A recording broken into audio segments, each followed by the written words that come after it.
And yet Allah has given us access to the Quran, which is even far beyond the access of the stars, right? So one becomes humbled by the fact that those stars that we can never ever reach, and Allah took something even further higher than those stars and He gave us access to them. And that's the ayat of the Quran.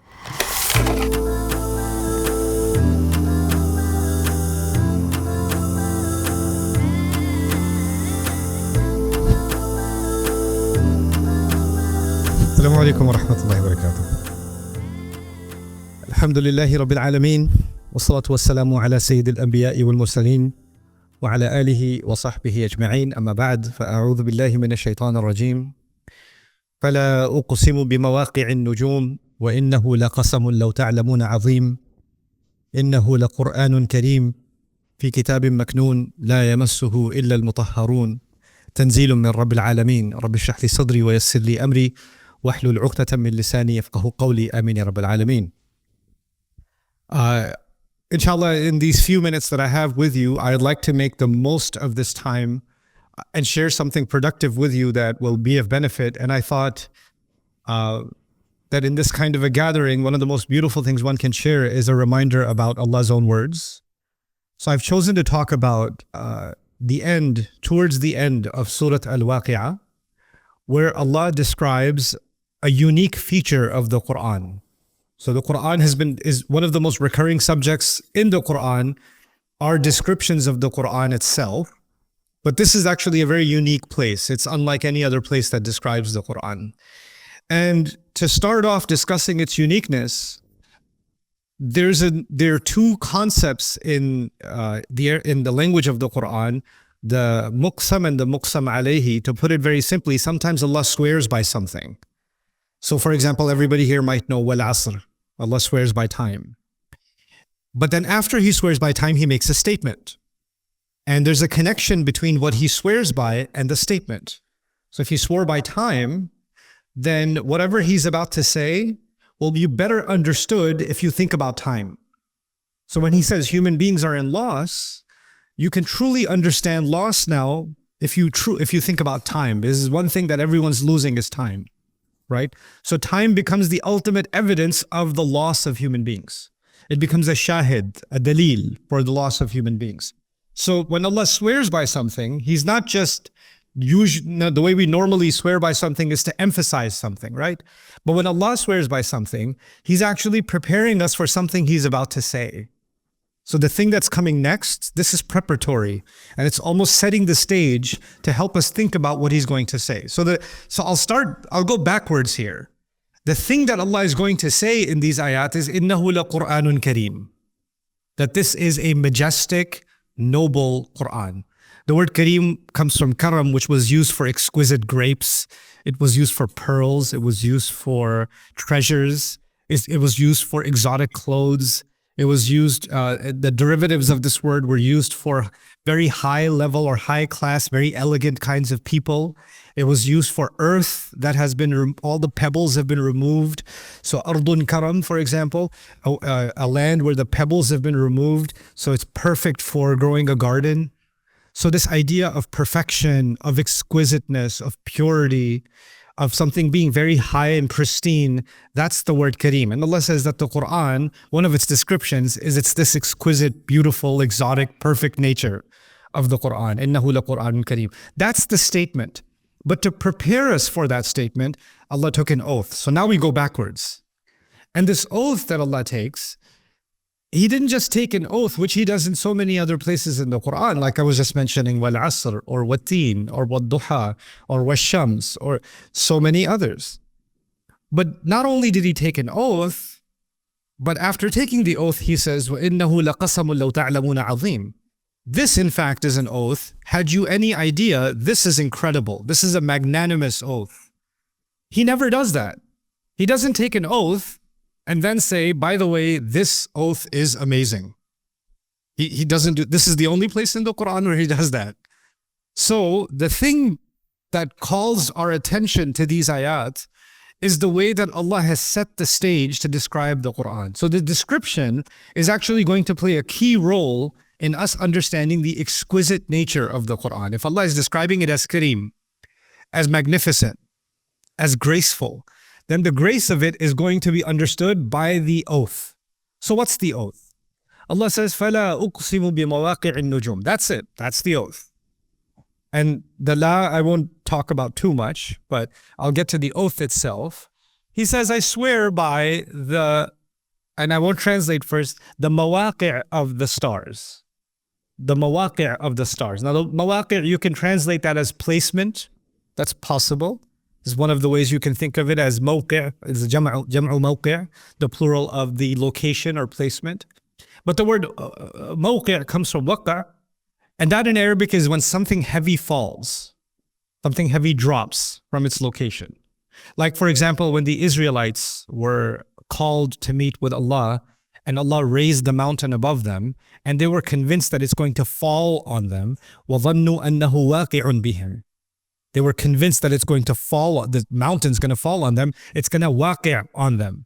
And it's the same word that's being used in this ayah to describe the stars. Now, even though I'm not going to give you a lecture about science, it's a really cool thing that's happened in this ayah to begin with.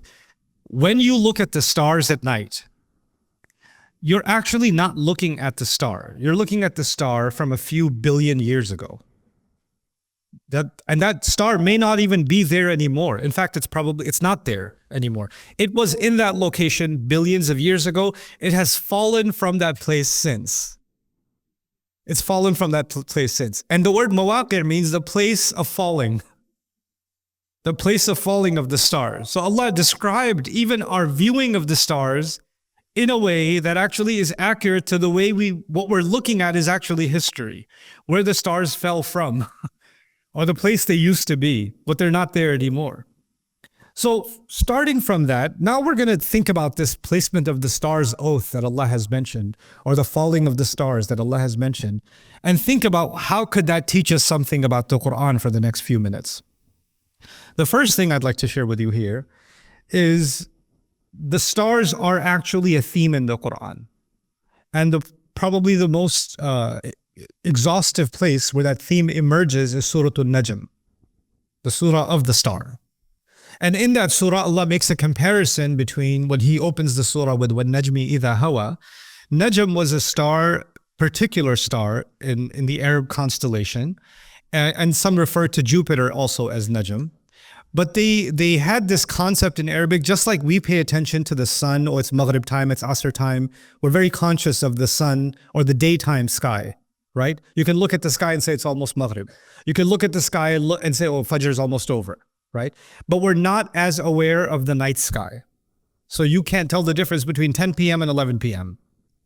We're not aware of that.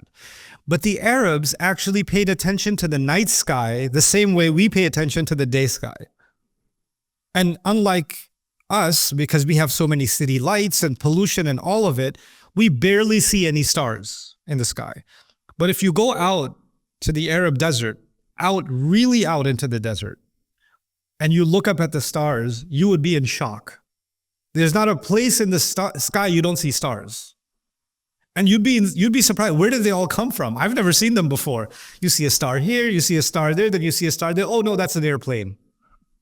Right? That's our normal. That's our normal. There's actually a place out in Texas. It's famous all over the country, and even photographers all over the world, they come there once or twice a year when it's the clearest sky season and it's the darkest night, and it's the constellations are just unreal. You're not allowed to turn your lights on. You're not allowed to have your camera lights on or your phone lights on. You just go there to stargaze, and people drive 16, 18 hours to get to this place just so they can see the stars. But anyway, coming to that, the Arabs would pay attention to the stars and these constellations, and they would notice that throughout the year, those stars, they moved a little bit this way, then they moved this way, then they moved this way. And they would keep track of what season we're in depending on where the stars are. So they'd actually keep track of that. And just like the sun has this trajectory of rising and falling, the stars actually had a trajectory of rising and falling. And if you study the pre-Islamic literature on the subject, very fascinating subject, they had a way to describe what's happening in the star, and one of the words they used for it is qaws. Qaws is the bow of an arrow, like the arch part. Why? Because when one of those stars is going down, there's another one that always comes up. Now, if you take the two ends of a bow, if you're dropping this end of the bow, what's happening to the other end of the bow? It's rising. So they're connected to each other, right? Now, I'm talking about all of this to give you an idea of what's happening in this surah also. Allah says, I swear by the coming down of the stars. When one of them comes down, the other one is rising, right? There's an association. They're on opposite ends, but they're connected to each other. And that's one of the features of the Quran, actually. There are some ayat that are the exact opposite of other ayat, but they're deeply connected to each other.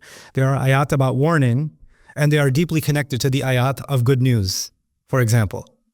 There are ayat about the destruction of nations that are deeply connected to the ayat in which nations are blessed.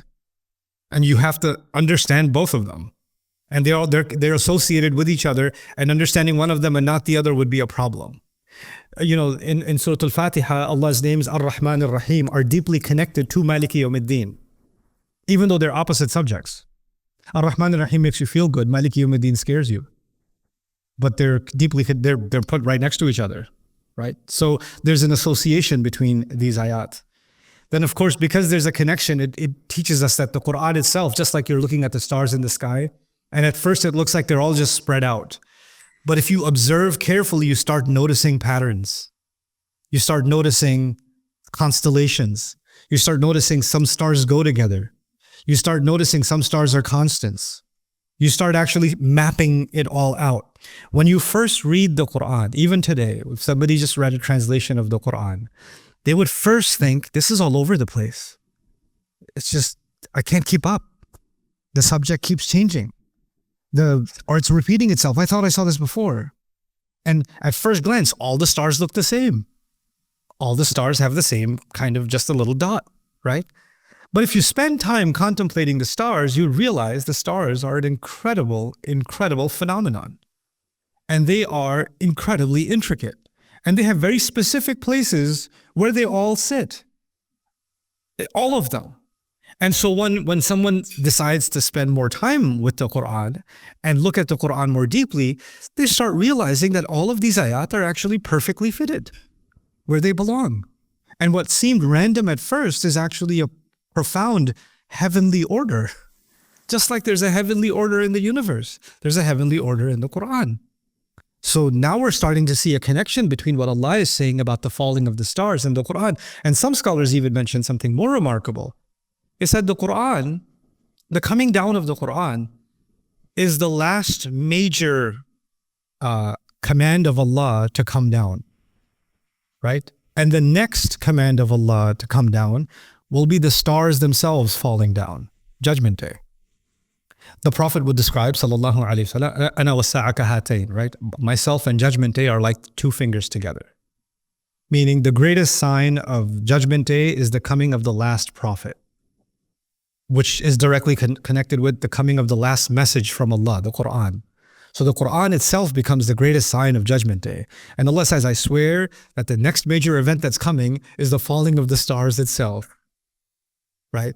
And the only other exquisite matter that's left is actually the Quran that's in your possession now, that Allah has given you access to. The other thing about the stars is, I told you they're billions and billions and billions of light years away from us. They predate the existence of the earth, right? And they seem so out of reach for us. They seem completely out of reach for us. And yet Allah has given us access to the Quran, which is even far beyond the access of the stars, right? So one becomes humbled by the fact that those stars that we can never ever reach, and Allah took something even further higher than those stars, and He gave us access to them. And that's the ayat of the Quran, right? How exquisite that is compared to, even the stars aren't bright enough to compare to the exquisiteness of any ayah of the Quran, and Allah has given us access to it. Another interesting thing about the stars that we know now that we didn't know before. If you looked at the stars back in the day, you would think they're just a tiny dot in the sky, shiny little pearl, right? In fact, even the imagery is even used in the Quran. You know, when Allah says, وَإِذَا الْكَوَاكِبُ انْتَثَرَتْ, the stars are being described like, imagine there's a black bed sheet, and there's a bunch of pearls on it. And somebody came, probably your child, and did this with the bedsheet. What would happen to all the pearls? They'd scatter. That's how Allah describes Judgment Day will look and what's going to be happening with the stars in the sky. They're going to just fall apart like, beads fall apart from a bedsheet. إِذَا الْكَوَاكِبُ انْتَثَرَتْ. Now, if that's the case, from here, they look 2D, right? If you asked a child that's in kindergarten to draw the sky, give them a black piece of paper, draw me the star, the night sky. What would they do? Dot, dot, dot, dot, dot, dot, dot, dot, dot. Those are your stars, right? But now that we have 3D imaging, we have some satellite imagery, we have a way to look deeper into the universe. As you go deeper and deeper into the universe, what do you find that dot to be? It's an entire universe by itself. It's so much bigger than the entire Earth. The Earth, it's even bigger than the sun. So the sun is actually an average or even below average size star. And so each one of them is an entire reality that is so much grander and so much bigger than ourselves. So there's a 2D view of the stars. And now that we are being humbled by it, there's a 3D view of the stars, isn't it? It's exactly like the Quran. You can have a 2D view of the Quran. Oh, I read the translation. I know what it says. It's a 2D view. That's like the dot in the sky. Then you decide to zoom in a little bit and take a closer look and take some time and contemplate. And what do you find? You find wisdom that is more profound than any philosophy, any literature, any history. You couldn't have found all of that summed up in a couple of words the way Allah does in His book, right? It's an entire galaxy of wisdom inside every single one of those ayat. فَلَا أُقْسِمُ بِمَوَاقِعِ النُّجُومِ. What do the stars do? Allah says, إِنَّا زَيَّنَّا السَّمَاءَ بِزِينَةٍ الْكَوَاكِبِ. We beautified the stars. We beautified the stars, or the sky with the stars. So if stars are a way of making the sky beautiful, and it's being compared to the magnificence of the Quran, Allah didn't just give us a message to tell us what to do and tell us what not to do. Allah gave us a message that is beautiful. Allah gave us something that adds beauty to life. Beauty is not an extra thing. Beauty is not a nice to have, because there's I talked about this in detail in my lectures on Surah Al-Taghabun, but I'll summarize it here. There are two struggles. There's purpose and beauty. It's two different struggles, right? The dining tables here, they have a purpose. The purpose is to put food on them. But the nice tablecloth and the nicely wrapped napkins and all of that is not purpose. All of that is what? That's beauty. That's beauty. The chandeliers have, there's kind of a confusion between purpose and beauty. They're giving us light. We need light here, but they didn't have to be this beautiful, right? They didn't have to be this. So there's constant cross-section between purpose and beauty. Now, you would think all we need is what? Purpose. And a lot of times when people talk about Islam, they say Islam is a religion of what? Purpose, purpose, purpose, purpose, purpose.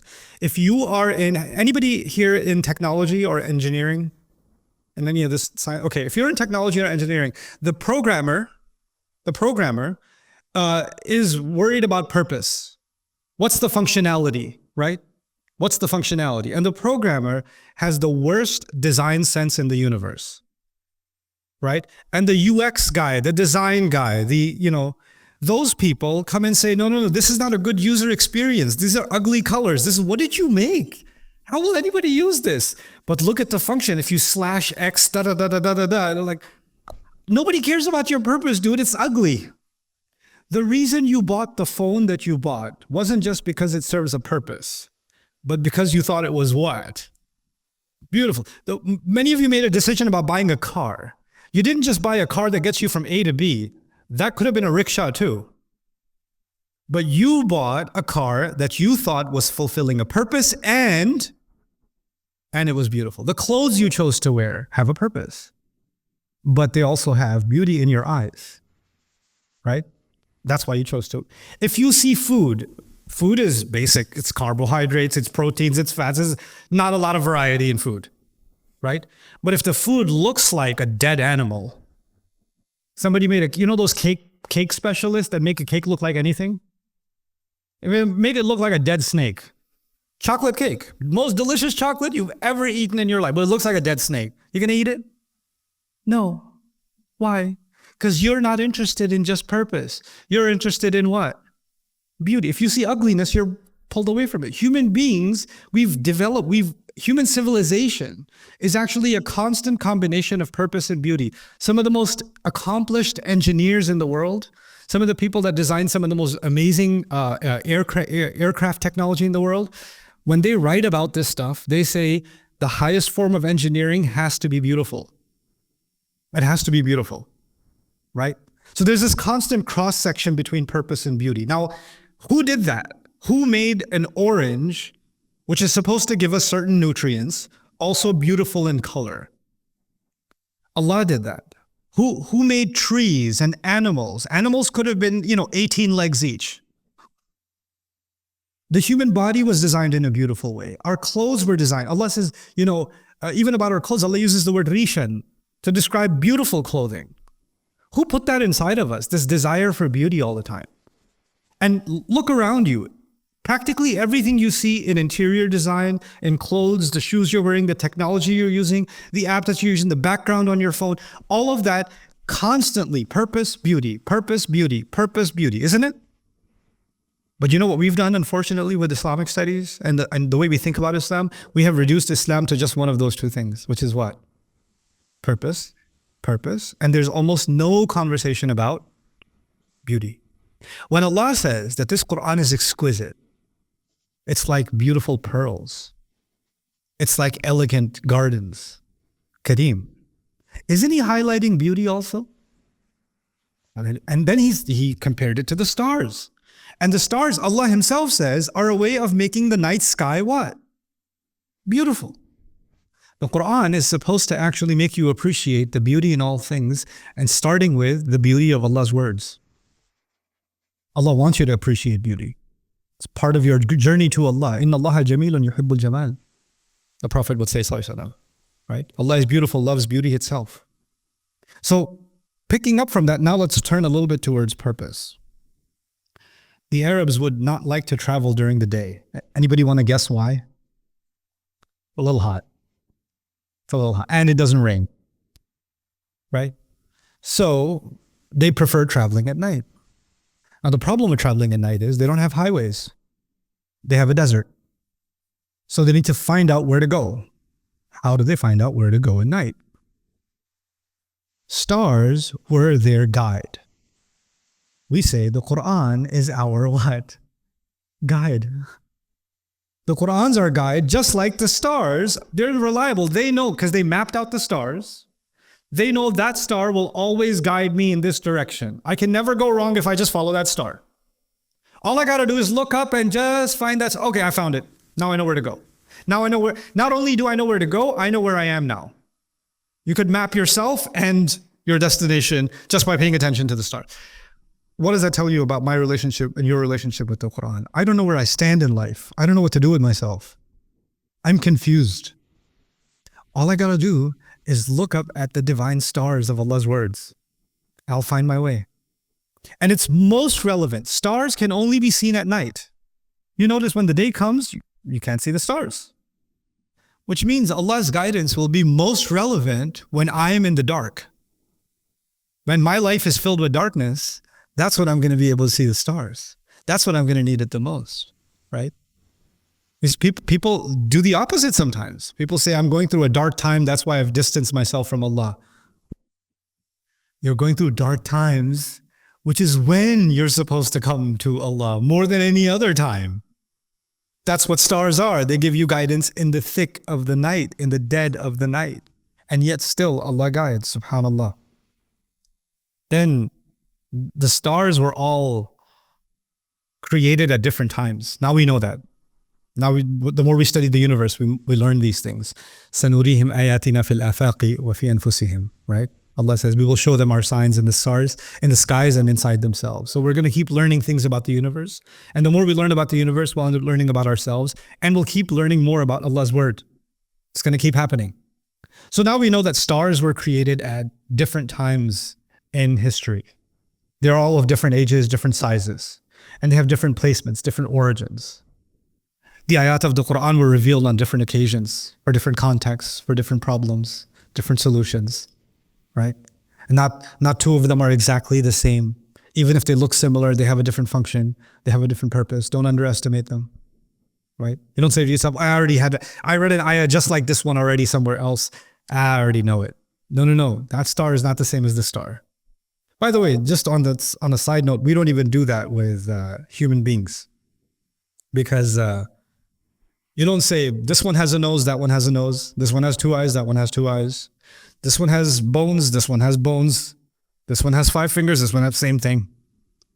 Abdul Karim and Abdullah, same thing. No, this one has a different soul, a different life, a different story. It's a unique human being, a unique creation of God, right? And it would be stupid of you to think that two human beings are exactly what? The same. But yet, when it comes to the word of Allah, and you see an ayah that's somewhat similar, the first impression is what? Same thing. Seen it before. You know, we underestimate the word of Allah, like it's easy to underestimate the stars from a distance. Finally, I know I said a lot. You know, it's interesting that ancient temples around the world were, if you look at archaeological digs from all over the world, across the continents, by the way, you find that many, many ancient temples were designed to face certain stars. They were designed, architecturally, that was their qibla. The stars were their qibla. And one of the most common stars that was worshipped and temples were designed in many different civilizations facing it is a star that the Arabs call Ash-Shi'ra. Ash-Shi'ra. And in Surah Al-Najm, Allah says, وَأَنَّهُ هُوَ رَبُّ Ash-Shi'ra, that Allah is the master of Ash-Shi'ra. Meaning you're worshipping the star while the Quran is teaching you to go beyond the star. There's someone that's even more reliable and higher than the star itself. It's like the human imagination was limited. The highest thing we could find is Shi'ra, so that became our object of worship. And Allah says, I'll give you something even higher than that and connect you to that. And you don't have to, build an entire temple to connect with it. I'll send my word down. You can connect with it much easier. There's nothing you can build that can help you connect with that. Right? So Allah has, in a sense, revolutionized what was going on in the world, in the religions of the world for centuries and centuries and centuries by actually giving us His final revelation. Just a few things to note about فَلَا أُقْسِمُ بِمَوَاقِعِ النُّجُومِ. How, just a small little phrase, if you just contemplate it, how much of the exquisite beauty of the Quran just starts unfolding and blooming, blossoming like a flower. And these are a handful of things. There's actually much more that can be said about this remarkable ayah. But I wanted to share this with you to make a larger point, and I'll end with that. And the larger point is actually what these ayat are also saying. We think that non-Muslims don't know the Quran, if only they knew the message. My challenge to myself and to all of us is we don't know it. We underestimate it. We have a 2D view of it. We look at it at a distance. We're not turning to it in our dark times. Before we expect humanity to turn towards this book, can I honestly say about myself, can you say about yourself, that we have developed a deep enough connection with the Quran, that we're even trying? Are we even trying? I'm not expecting every Muslim in the world to become an expert on the Quran, but I do expect that they should have the desire to get to know it better. The desire to look deeper, the desire to find somebody who can help them look deeper if they can't anymore. The desire to collect their questions and curiosities about what Allah is saying. Allah, the maker of the stars, sent something even higher than the stars to you and me, And it was more hidden than the stars. The stars, as far away from us as they are, billions and billions of years older than us, and yet Allah made them visible, right? Yet they are visible. The origin of the Quran is invisible. Fi kitabin maknoon. Allah says, a book that is kept hidden away. And yet Allah let you see it. Yet Allah gave you access to it.